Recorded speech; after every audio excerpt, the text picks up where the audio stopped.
Connect News Media Tabiriba Singbu Taramna Okchari Manipur gi Kheng Taba Irangi Chahi Ahum Mapung Phare RTI amadi government data gi matung inna chorakna miyoi chani tara taret Irang asida laikhide atopa report tana miyoi chani humpu laikhide miyoi lising humpu na mayumakai thadong na khre aduga relief camp singda miyoi lising kya Houjiksu lairi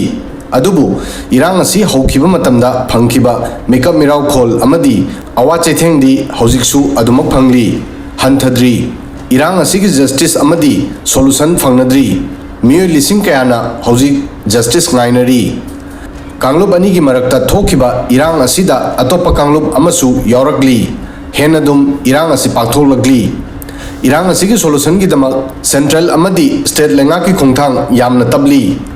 Prime Minister Modi lebak ki mafam pumbada effect ohenba ngamba issue tuminna khanthaba ngamba adugumba miyoi amagumna udri Project sing sangaba natraga election campaign gi damak tongan state singda mahak ki visit lab 3 Assam amadi West Bengal election gi mamangda mahak na kayara khanna state sing asigi visit tauki Modi gi leadership style asida masi thajaba luri madudi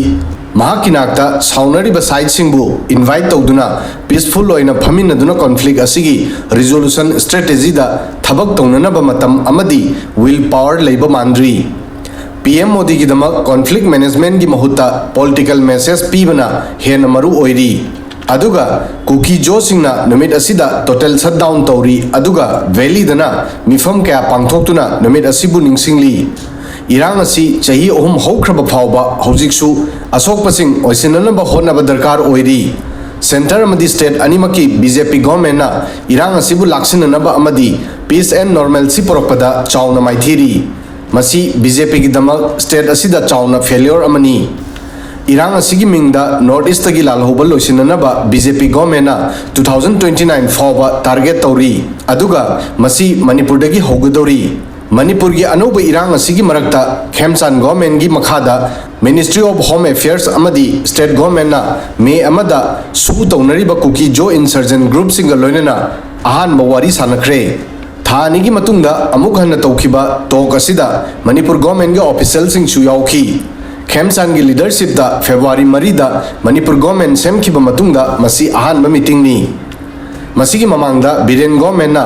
February 8 2024 da agreement asigi chahi gi renewal gi matamda su agreement asibu extend tawbudagi refuse tawki Delhi da pangthokiba meeting asigi matungda KNO amadi UPF ki joint statement da masi high ki madudi numit chupa tawkiba discussion da operational amadi security ga mari leinaba issue da focus tawki amadi side animagna local singa mugnaba hanthananaba amadi security issue da phagadhananaba su kem khara mafam hongdokpa darkar oi haibasida side animagna yanaki Sarkarna su group singi kem taramari gi manungda taret relocate taunanaba haiki masida Kuki jo group singna hai makhoina kem sing asibu punsinduna kem tarani thoi semnanaba decision lowre Kuki jo group singna home ministry gi official singda Ukhrul district ta chathariba unrest asida pungning chingsinki makhoina masi claim tawki madudi Kuki sing continue akibagi marumda hingnari group sing asina tangkhul arm group singda maral sikhi su group singna masisu claim tawki madudi haukiba tha kharadagi Kuki jo miyamgi khun kayabu mai thakre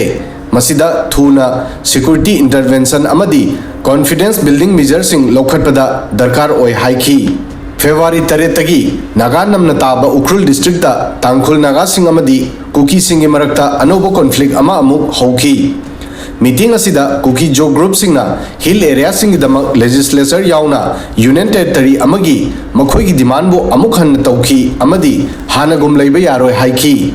adubu tauriba su pack asi Manipur gi Irang asi laksina nabra natraga North East tagi laloba muthat nabagi pandamda Manipur dagi haunana ba tauribra haibasidi mayek sengna khangdri adubu May 2023 dagi haukiba Irang asigi center da Manipur gi Kanglup ahum gi missing lady conflict asigi chahi ahum suba anniversary lakle adubu relief camp sing da leinariba missing gi trauma Houjiksu loidri chahi ahum surba Manipur Irang asida lenga ki strategy wait and watch policy tawba mali Manipur da haukiba chahi ahum da human rights violation tawkiba sing asi imagination gi wang madani ngasi Manipur phana normal sida halaglabsu irang asigi matamda phangkiba China mikap mirau khol amadi amangata kaidongda mention mangamlaroi Manipur irang asigi tamthiba image matam pombada ningsingduna lehorgani masi Manipur gi reality ni video sida ngasigi di matang soi fawbadang thagasari